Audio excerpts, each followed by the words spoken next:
Chris, what are you doing? Rolling dice. Why are you rolling dice on our podcast? I'm creating a character. Well, they can't. Chris, they can't see it. Oh, they were all 20s then. And they explode. Somehow I knew you were going to be a cheater. They all I'm going to roll them again. They're going to explode again. God damn it, Chris. Chris, I'm curious, now that you're rolling dice, what is your favorite part of TTRPGs? Character creation. Is it really character creation, or are you just saying that? Nah, it's just talking about. Yeah, it's just what we're talking about. My favorite part is world building. World building? Yes. Oh, great. I mean, we're definitely going to talk about world building. But Chris, my favorite part of TTRPGs is character creation. Did you ever know that? I could have guessed. I definitely could have guessed. Why could you have guessed? I've played with your characters before. Okay, you've played with my insane characters before. You've also played with my little, not as insane characters. Yeah, I've played with all your characters. Well, not all of them, but with your characters. And Chris, what if I told you every single one of those characters can be therapy? Doesn't surprise me. Well, let me tell you how.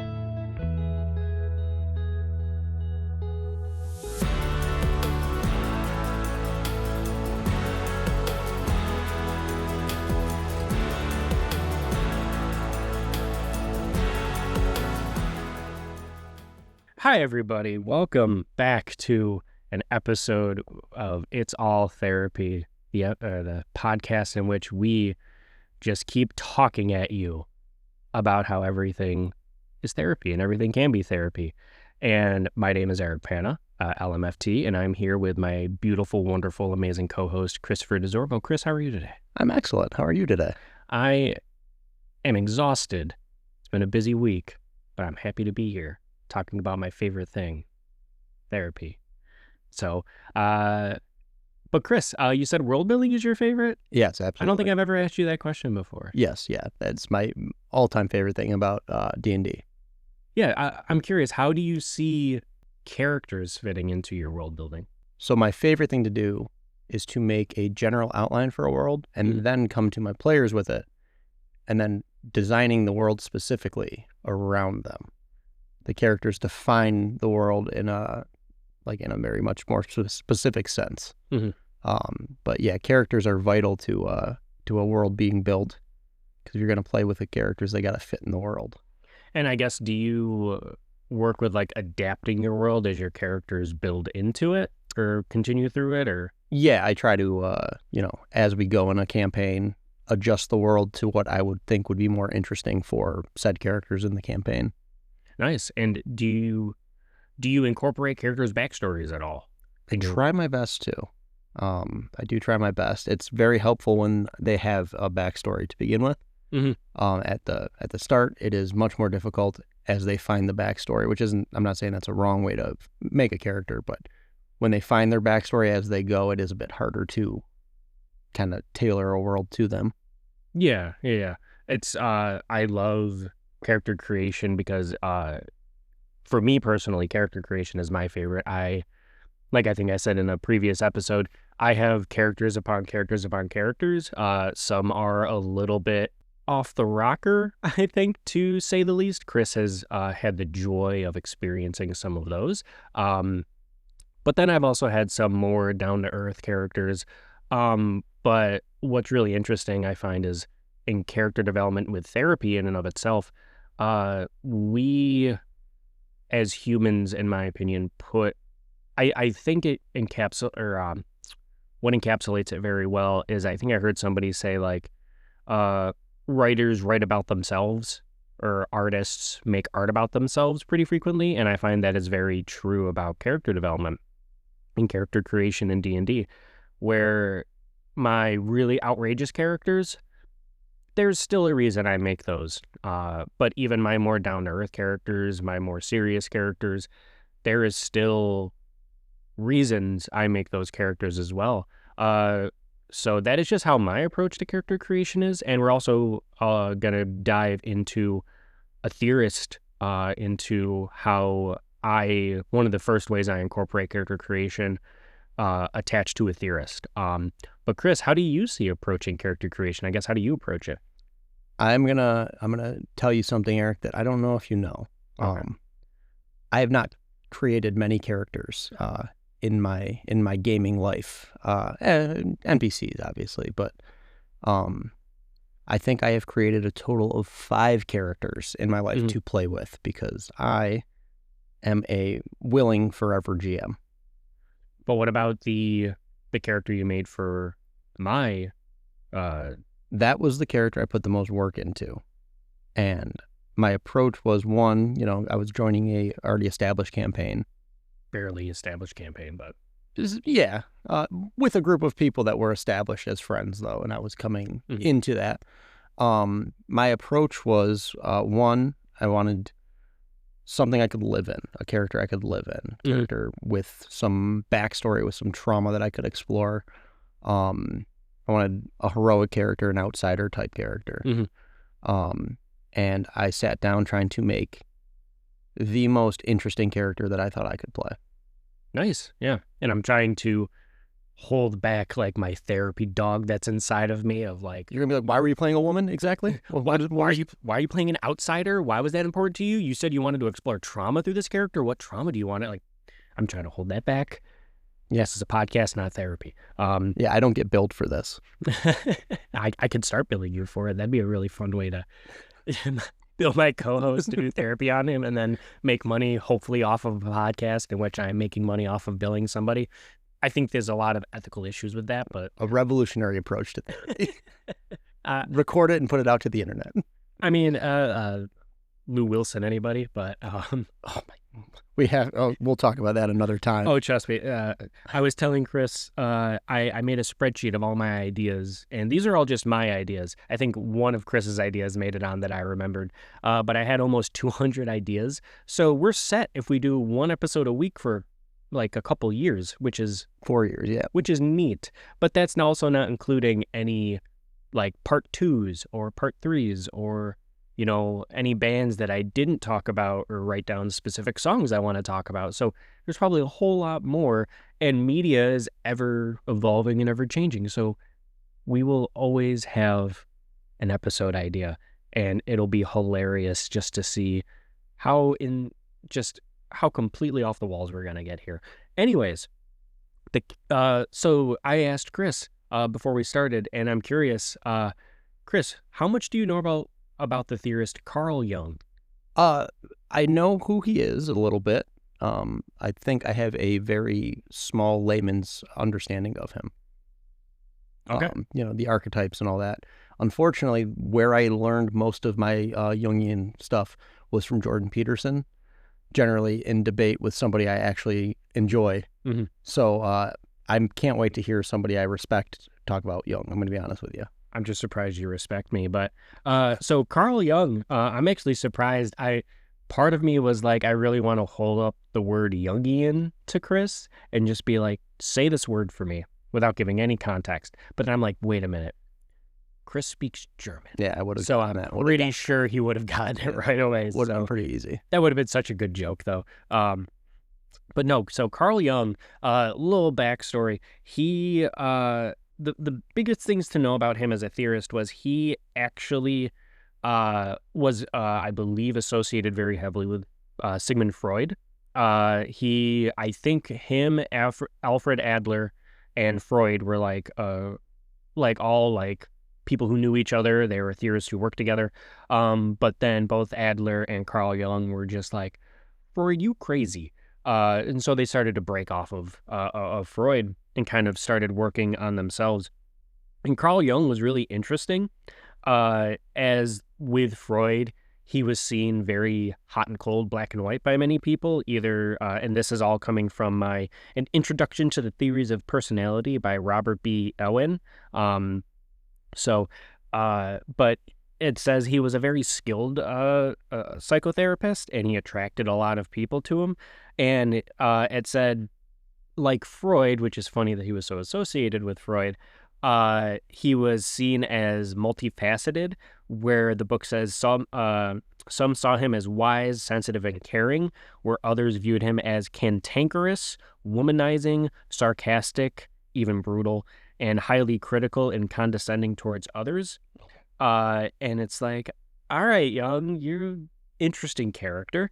But one of the things that I found really kind of hilarious was it says in 1944, Jung nearly died from a heart attack, had a vision of his soul leaving his body, and at first felt bitter disappointment about returning to life. Same. He also predicted that his doctor would die in his place, which actually happened shortly thereafter. Jung now became the wise old man of Kuznacht, with people coming from all over the world to visit him. Yeah, I think I would visit Jung if he was like, yeah, I lived because this doctor's gonna die instead of me. And then the doctor actually died instead of him. Now, how did the doctor die? It doesn't say. I really want to know. But, like, that is so outrageous and funny, and I really want to know that. But no, the biggest reason why we're going to talk about Carl Jung is when I work with, or when I plan to work with clients with character creation, TTRPGs, Dungeons and Dragons, and for all intents and purposes, we're not going to go super deep into kind of like how Dungeons and Dragons or different therapy models, into how different tabletop models handle character creation, because they're all different to some degree. There's some similarities, some differences. All we're going to focus on is just how we create characters. And then at some point, we're definitely going to dive into like how charisma in character creation can be therapeutic, how strength, how wisdom, how intelligence, all those things we can break down into their own categories. But all we're going to do right now is focus on how we can approach character creation in a very therapeutic way. And Chris hit it right on the head, where Carl Jung is really known for his stuff around archetypes, but there's also a bunch of stuff that I find is also heavily important, and I use actually very often in my own therapy. I love Jungian psychology because it is just fascinating, it's interesting, and it's a really cool look at how personalities are just constructed, how we construct personalities. So the first thing, I'm going to kind of give a brief overview of the different things that are associated with Carl Jung and the ways in which, and then we're going to go over how they're used in character creation. This is not a overview of Carl Jung and how he practices and all of his stuff. Will definitely probably, one of my hopes is to get established enough where I can just start giving Chris theorist breakdowns of everything and then just seeing what Chris thinks of them. But so the first thing we're going to cover is the principle of opposites. So Chris, I want you to try to guess what the principle of opposites is. I mean, is it that you'll have opposite aspects of your personality?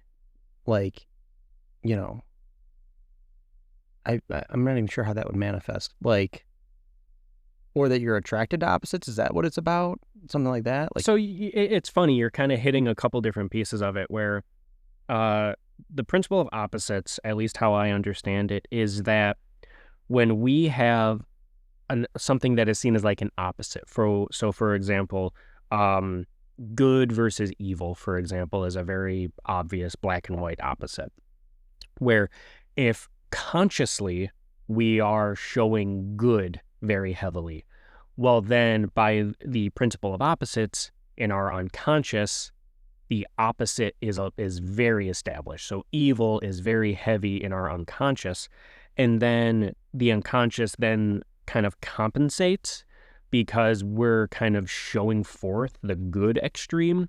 So our unconscious is establishing and compensating by balancing itself with evil on the other side of it. So it's just our way of balancing ourselves and our personalities. And then there's also the theory of enantiodromia, which goes alongside the principle of opposites, where, if I remember, it is how the unconscious starts to begin to emerge after some time. A really good example of this is when you have a relationship. I'm a couples therapist, so I feel pretty qualified to speak about this.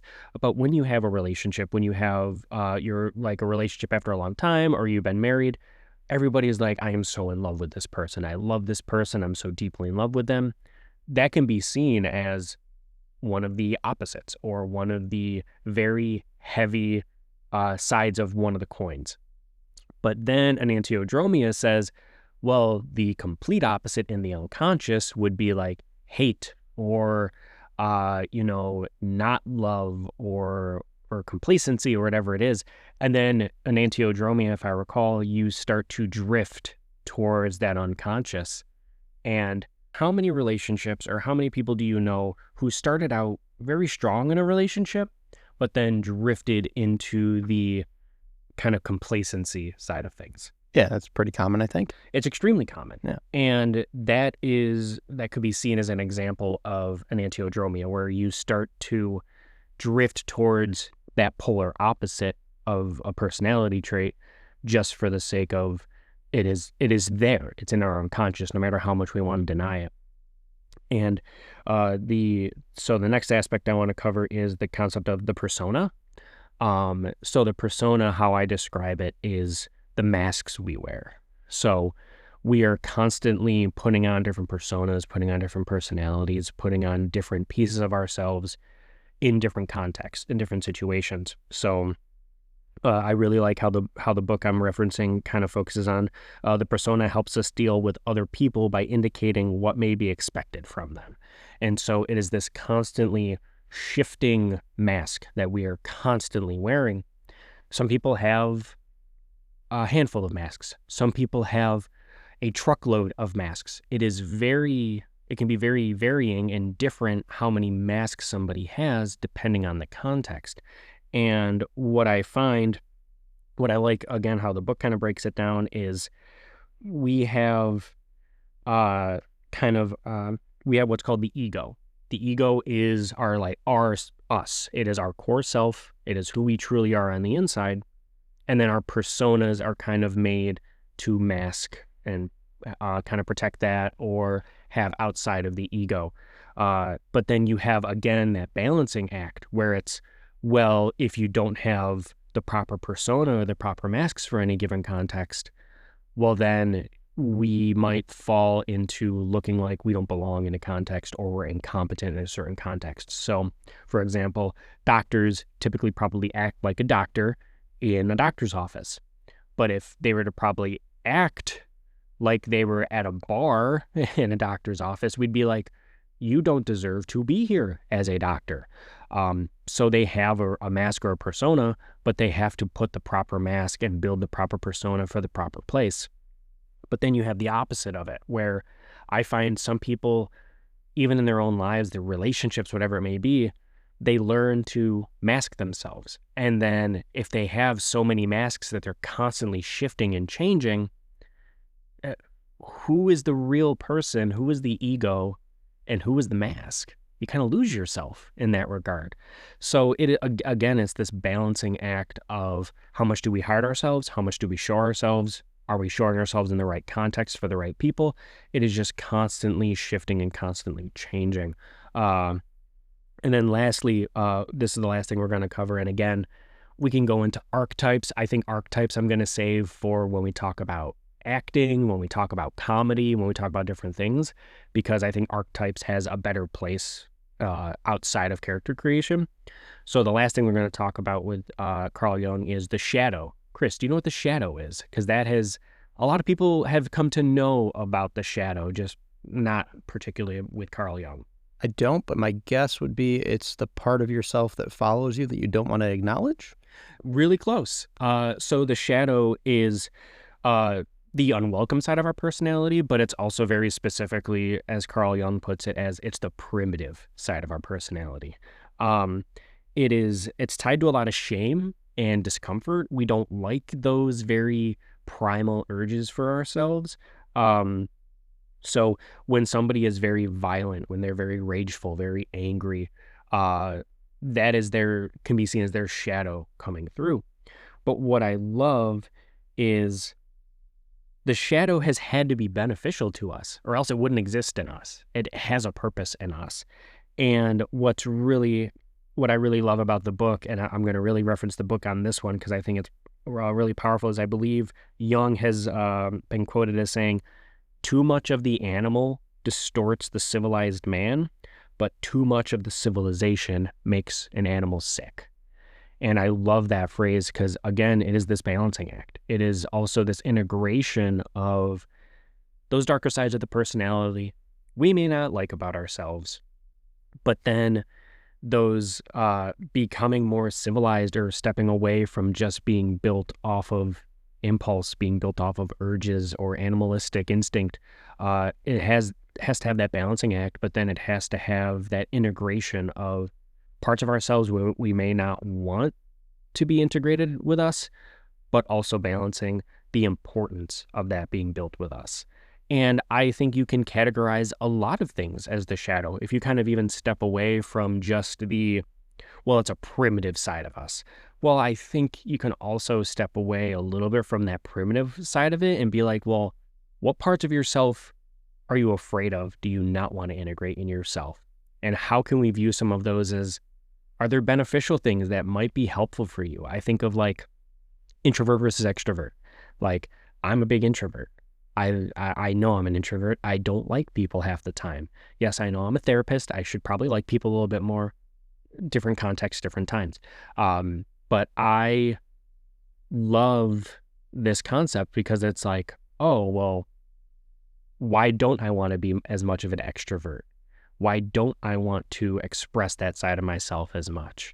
And then I get to dive into that on a very specific therapeutic level for myself to figure that out, which is it's really cool. It's really interesting to me, but at the same time, that is just such good work to do in the therapy room. So, Chris, I know I threw a whole lot at you. Yes. What are your thoughts on any of that? Any feedback? Not feedback.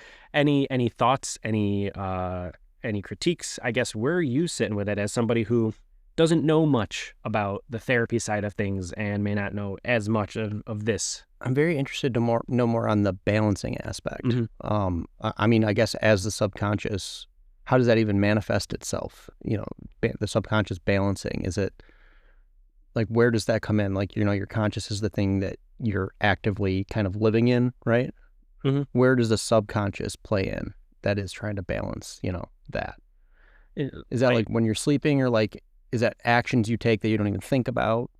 So it could be, for example, a really good example of it is, have you ever heard of a Freudian slip before? Yes. Okay. Yeah. That is like an example of our unconscious kind of popping up here and there.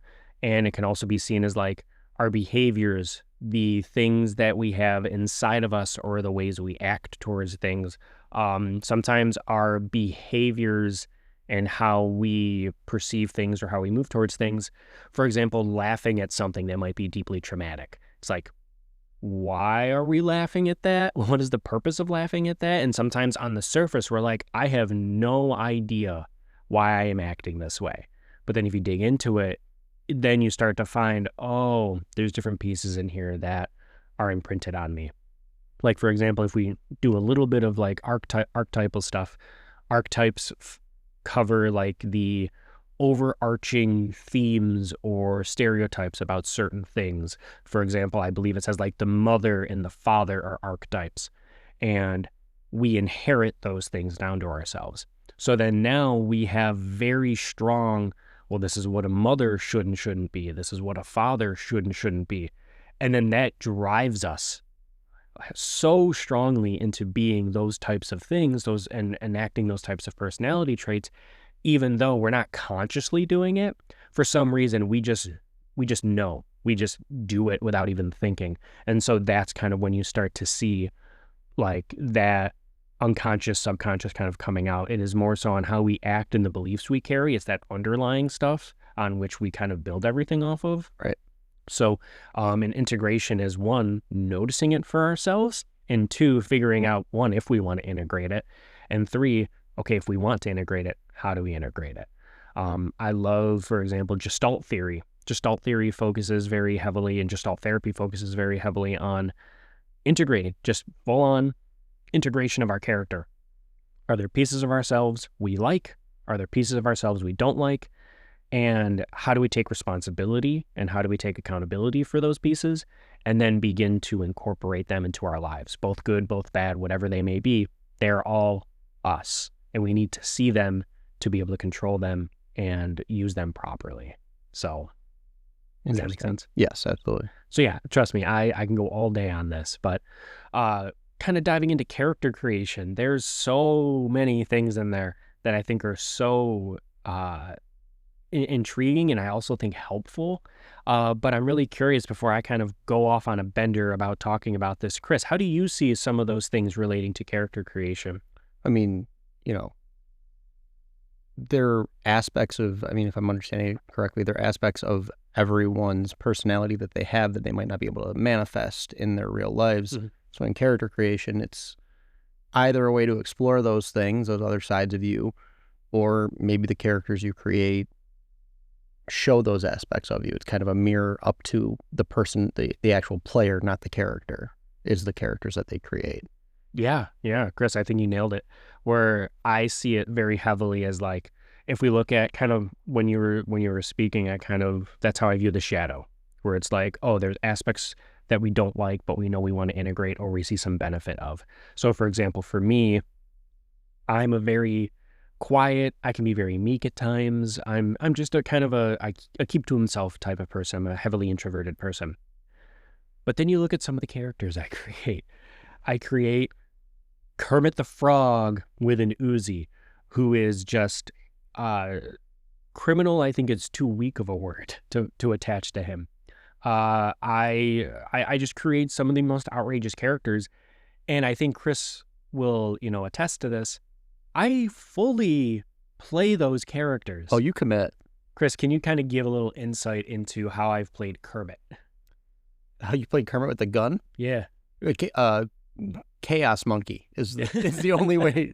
Those are the two things that I think, the two adjectives that I could describe it as.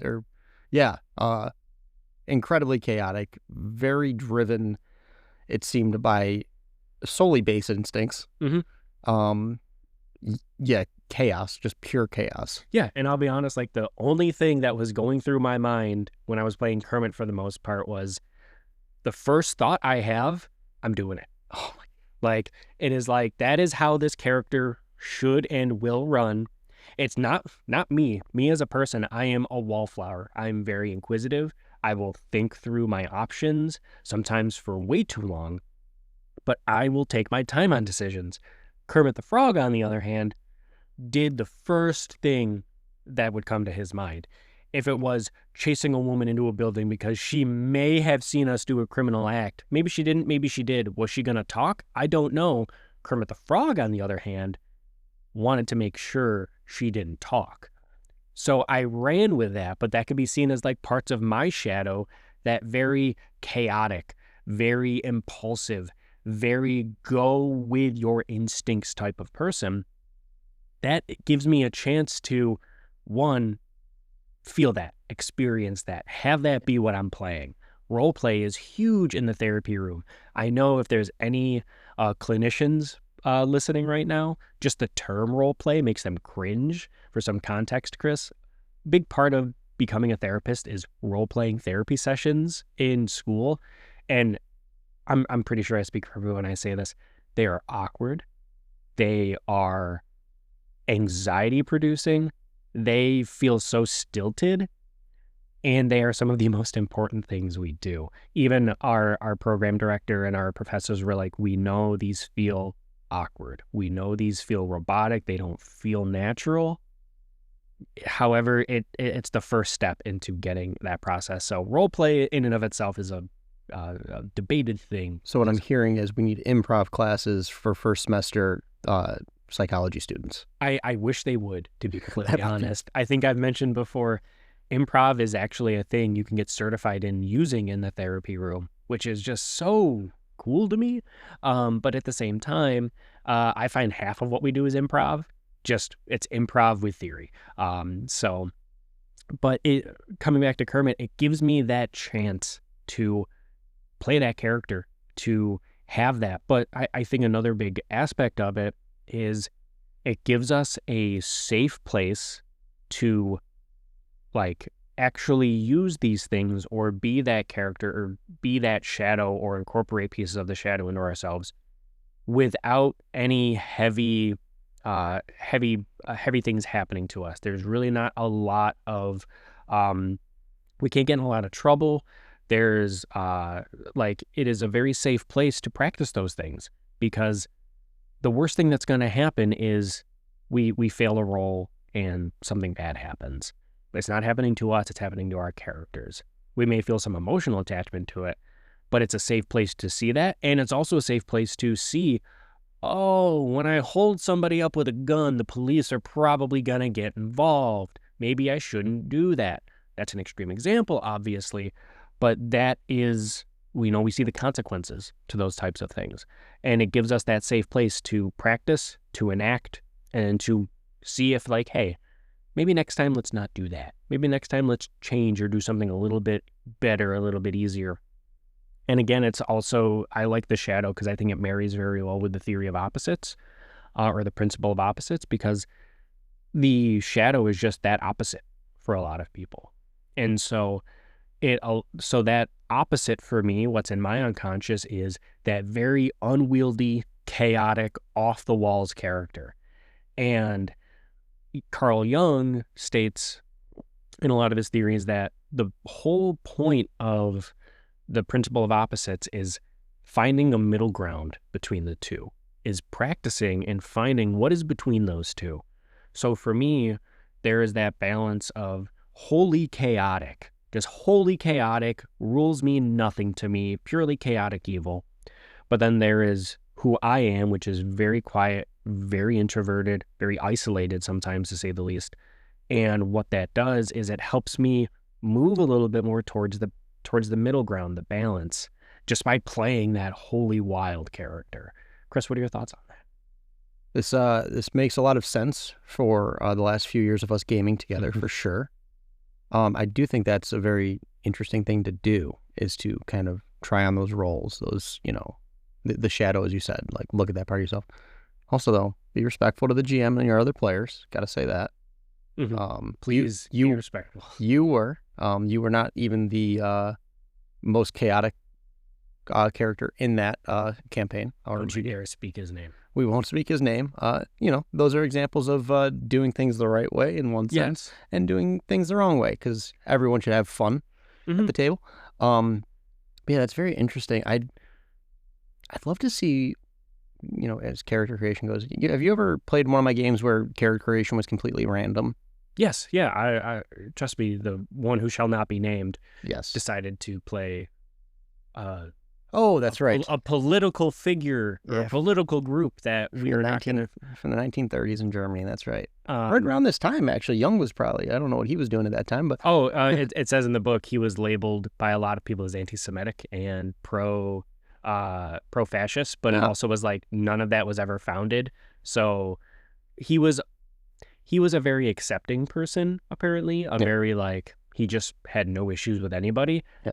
And I think because of that, he was labeled as that to some degree, where the book is like, none of this was ever founded in any way. Yeah, so he was a German in the early 1900s. There's a fair chance he had a little bit of anti-Semitism in there. Not excusing it, but anyway, back to the randomized character thing. I would love to get several people to play the same randomized character and see how different that character becomes just based on all of this stuff that we're talking about. No, like one of the things I want to do at some point, but I know I'd have to have a seasoned group of people, is I've seen online or around in a lot of places the aspect of, or the concept of like giving characters blank character sheets, and the GM has all of the character sheets in front of them, all filled out. Your players don't.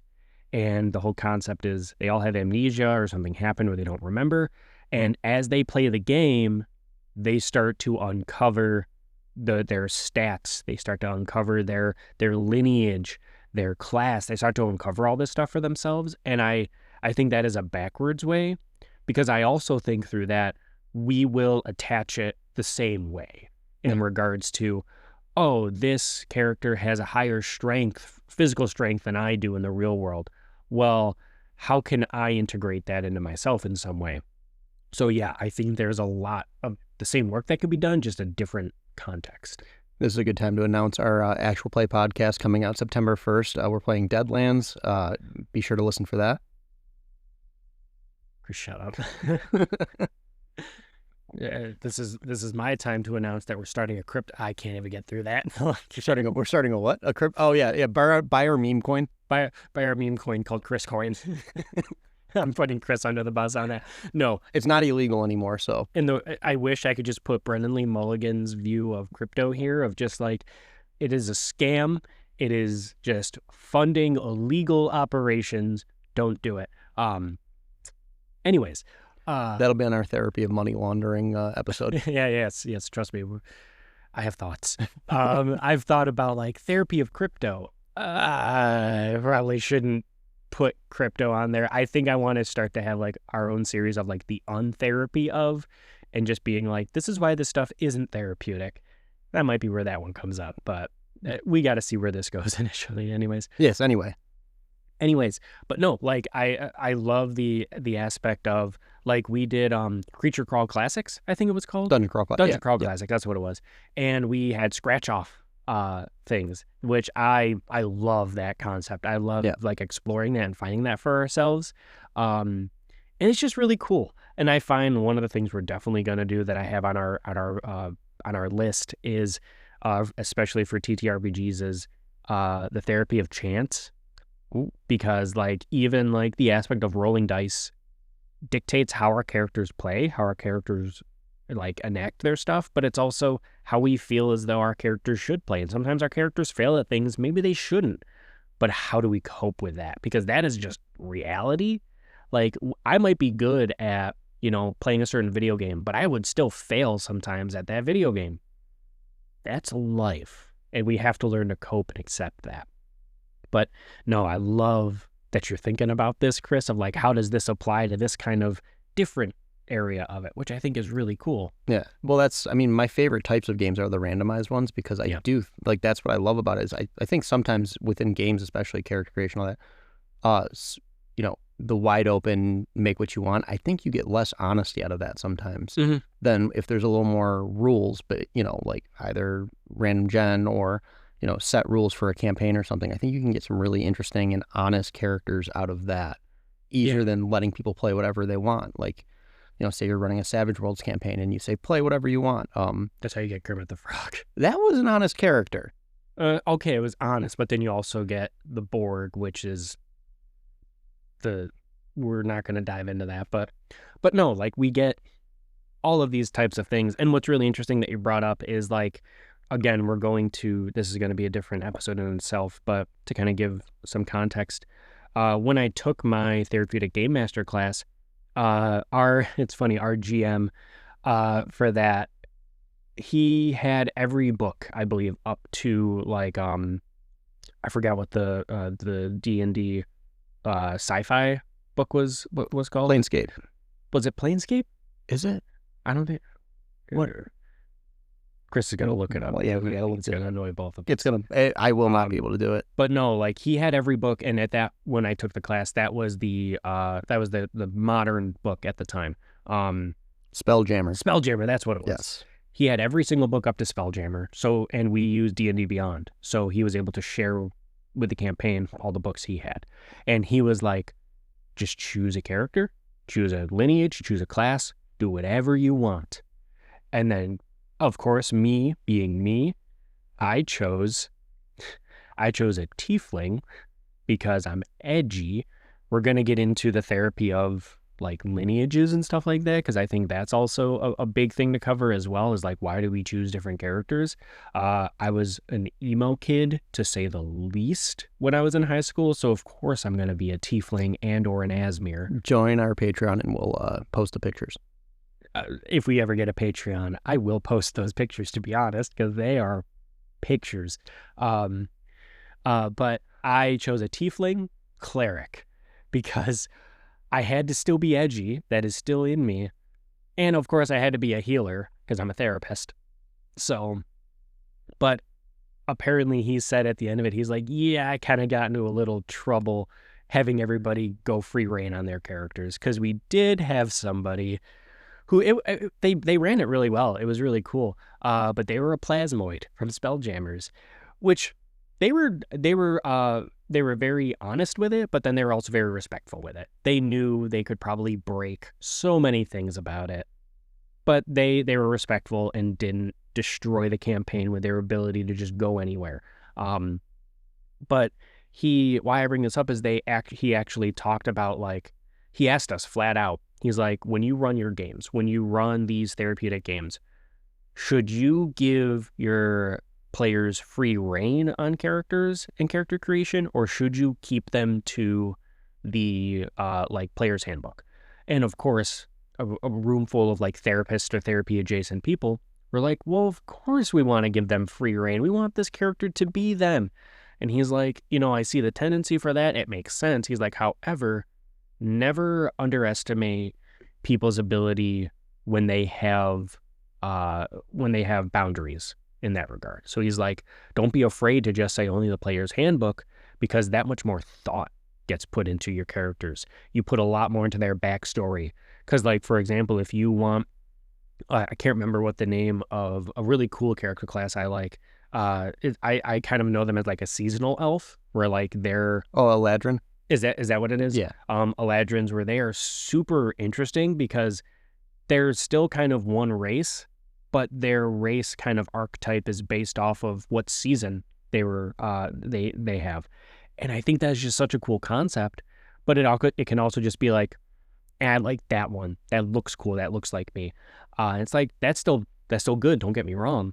But then if you don't have the access to that, it's like, well, how do you get some of those contexts or some of those aspects while just being like a drow, or while just being an elf in any regard? Like, you have to think more about that and like add more to the backstory or be more creative, which then deepens those ties that much more, which I think is a really powerful thing. So I really like that you brought that up, Chris. Yeah, if people want to be a square hole, they will find a way to get a triangle peg through it. I love that. One of my things, we have an Instagram, by the way. I don't use it right now. But one of the things I really want to do is like do a parody of that Instagram and just be like, oh, that's therapy. Well, yep, that's therapy. Just take pictures of everything. Oh, trust me. I have some really, do you know How to Basic? No. Oh my God, I need to show you How to Basic after this. It is just, it's just like how to like make an Xbox, or how to cook toaster. I don't know if that's probably an episode, or I think there's one of how to make a Big Mac. Those are very different things. And you'll see why. Because it is just a view of hands. And you're like, at first it starts off like, oh, he has beef and he has some stuff to make bread and some buns. It makes sense. And then it just goes full on chaos. And this dude just starts throwing eggs at everything. And it is outrageous. And I want to do something similar to that, where it's like, yeah, that's therapy. Okay, then, no, yes, therapy. And just like start doing weird stuff that we're gonna talk about. But just sidebar. But yes. Let's make this character together on stream, where you are playing a therapist who sees everything. Well, maybe we should do this for me, because I don't think that would be a character for you.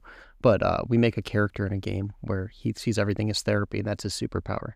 Man, we should do that. That'd be a cool episode idea. Jot that down. Put it in the sheet. Yeah. But no, I love that you brought up, like, when you add limits to something, that can create creativity in and of itself. And that's just a whole different level of it, which is such a powerful thing, because I think it's really powerful to let people think about their character and their motives. Why are they doing that? And then to kind of throw in personas, it's a little bit different, whereas everybody wears different masks, for example.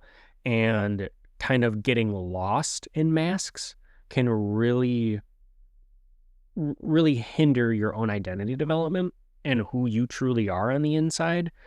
For example, I love Chris, have you ever heard of the Enneagram before? No. So do you know Myers-Briggs? Yes. Yeah. So it's like another personality thing like Myers-Briggs, but I find it's it's nicer and it's more general. Whereas Myers-Briggs is like, you are these 4 to 5 letters and that's it. Enneagram is a little bit more general, connecting. It feels a little bit deeper, which is nice. But Enneagram number 3, for example, are considered I believe, the achievers. And I think a lot of actors would be considered an Enneagram 3. And the achiever or Enneagram 3, very generally, is just they view their personality and their identity as attached to their achievements. And when you have that, obviously it's very detrimental.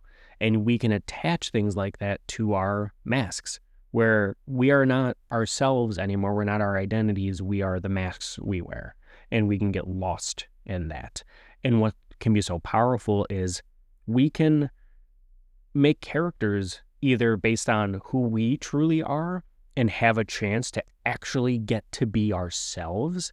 I know this is a very powerful thing for those who are in the LGBTQ community, or any other community in which they're able to like actually identify as themselves and just build their own identity. Or I think it's also really interesting to be like, oh, you have to take this heavy caretaker role in this way. Well, let's make a character on that caretaker role. Just fully go in on that caretaker role. And it may not be game-based, but it could be, when do you know that character is taking over versus your true self? Or how do you know your trauma personality? What do they look like? What lineage are they? What class are they? What are their stats? Like, you can build characters for the sake of building characters, just for different pieces or personalities or masks you wear. And then you can break down, well, who has more control than the other person? What allows them to have more control over other people? How do we get your main character to level up, to increase their stats, to do anything, to be stronger than those other people who we may not want to be running the show for ourselves? So there's so many ways to work on our masks. And I remember in my therapeutic game master class, one of the things we had to do, which I loved, I thought it was such a cool thing, was we had to run, I believe, like a 15-minute game, like a 15-minute one-shot, but using, obviously, the therapeutic concepts we took in. And I remember in my group, it was me, and then I had to run with 2 characters.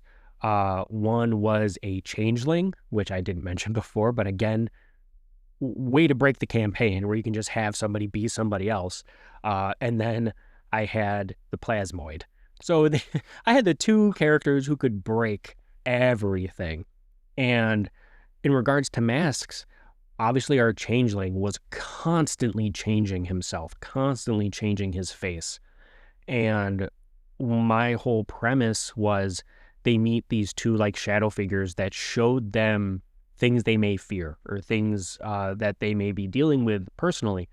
And for the changeling, I had the shadow give him a vision of like the different faces he's worn throughout the campaign and how it would shift constantly. And it was that aspect of like, you've changed your faces so many times. Do you truly know which one is your own at that point? Where it's like, you're taking on so many roles. What is your role? Do you know who you are anymore? Because you're constantly changing yourself. And I gave them like, what are you thinking of? What does your character do? Or like, how does your character react or respond to this to help prove that wrong? What do they do about it? And it was this really cool moment to kind of portray that mask thing where you wear so many personas, you wear so many masks, you might get lost in those. So what do you do? So, but yeah, so I love the concept of masks and how we use that to build off of ourselves. And I find that our masks are also, we don't make a mask that does not tie back to something about our personality. I find masks are an extenuation of different aspects of our personality. They just sometimes get a little bit too much power. For example, a caretaker who has a big caretaker mask they put on at times, they have parts of themselves that are caretakers, and that's great. But sometimes their caretaker role lets them be taken advantage of. So we get to work with that a little bit. And sometimes playing a caretaker and seeing that is like, man, I hate playing this character. Well, then what would that character do differently to not be taken advantage of so much? So there's so many different ways we could do that. So again, Chris, I threw a lot at you, which I think is going to be the main thesis of this podcast. Yes. Yeah. But what are your info dump response? yes? Yeah. I mean, I kept thinking back with the whole, masks and stuff through character. Thinking back to when me and my girlfriend first got together, and Brittany, she's very shy, very uncomfortable in social situations generally, and like the first time that when we were together that she really kind of branched out into more of herself that I've known her to be now is we did a solo, because I wanted, obviously RPGs are very important to my life, and I wanted to bring her in if it was something she was interested in. So we did a solo, me GMing, her playing RPG, and like she played this character like instantly. I mean, no prodding that you usually need. And I really saw it. I'm like, oh, so this is like part of her on the inside that she's drawing out. And I kept drawing back to that when you were talking about like the masks and stuff, about how it can be therapeutic to people, how it can help people explore those parts of themselves that they normally don't get to, or they don't feel comfortable doing, Yeah, there's a lot of freedom associated with it, which is super powerful. And our brains have I remember being told in my master's program that like our brains have this really interesting ability to, if we, for example, Chris, imagine a time when you felt the most embarrassed about something. Okay. How much anxiety and embarrassment just came over you thinking about that? Yeah, a good amount, yeah. You're sitting here in a room with me. I don't even know what the hell you just thought of, but like you felt all of that all those emotions just come right back. Because our brains have that weird ability to experience that and bring that stuff back up, and we feel that stuff all together. So our brains have this really cool ability to differentiate and break down and see things differently and kind of separate things for ourselves. And sometimes when we're playing a game, when we're playing a character, our brain is able to separate that out again for ourselves, to be like, wow, we just separated this for ourselves. Or, hey, we're just playing a game. We don't have to be serious about this. So we play a game and all of a sudden, oh my God, we're playing a deeper part of ourselves we've been trying to hide from. So there's so many different aspects and so many different cool things about it. So, but no, thank you for sharing that with Brittany. I hope she's okay that you said that. I hope so too. She does listen to the podcast, so she will hear that. Well, I'm pretty sure I'll get a text from you and or her later on about it, but we'll see. Oh no, I'm not going to tell her about it until after. Oh no, I know. I'm just saying like she's going to hear it and then, well, yeah, she'll be fine. Nah, she loves her life being out in the open. Sure.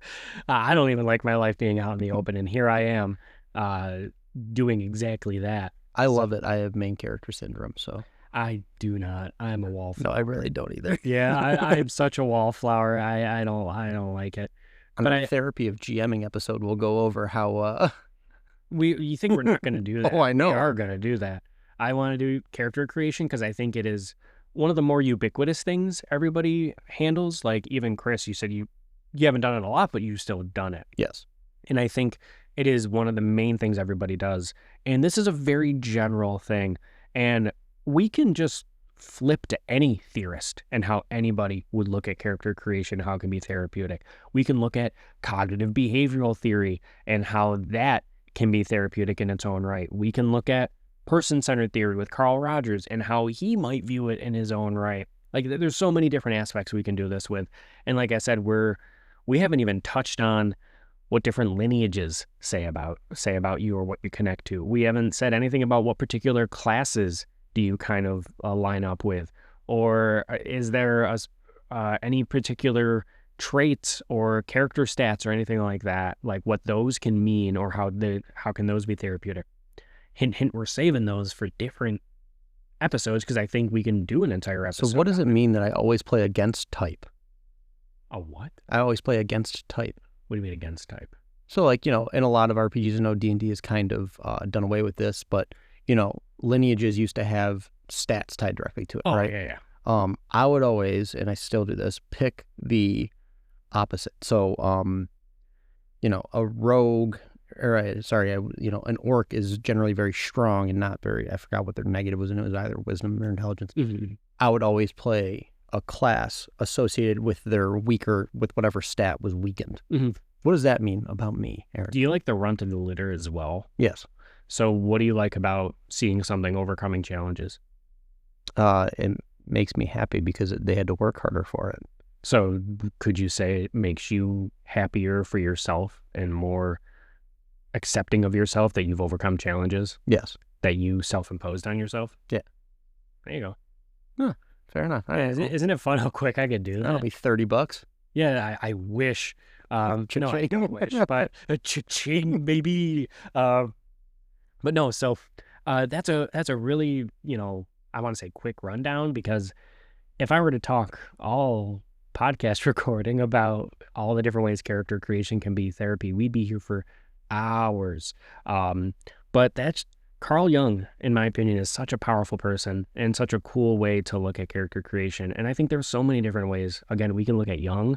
We're going to save that for archetypes, because I think archetypes is a bigger concept given kind of where that has been linked to. Like I said, Commedia dell'arte is something that was brought to my attention that has different archetypes associated with it in comedy. Actors, like whenever I bring up, like, do you know what an archetype is to most people? They're like, oh, like archetypes in like movies and in acting. And I'm like, yes, but also more where it came from to some degree, Carl Jung. We're going to save that because I think there's so many different avenues to explore with that. But character creation is powerful. And the thing I'm going to challenge everybody who listens to this, if you play TTRPGs, just simply look back at some of your characters and try to think back as to what aspect of my personality kind of shines through in this. And also, what challenges do they face, and how have those challenges kind of lined up in my own life? And how has my character overcome them? And maybe how can you overcome them? How can we overcome them? So as always, thank you everybody for listening. And just remember, you matter, everybody matters, and go Bills. Go Bills. Also remember September 1st, Deadlands. Chris, shut up.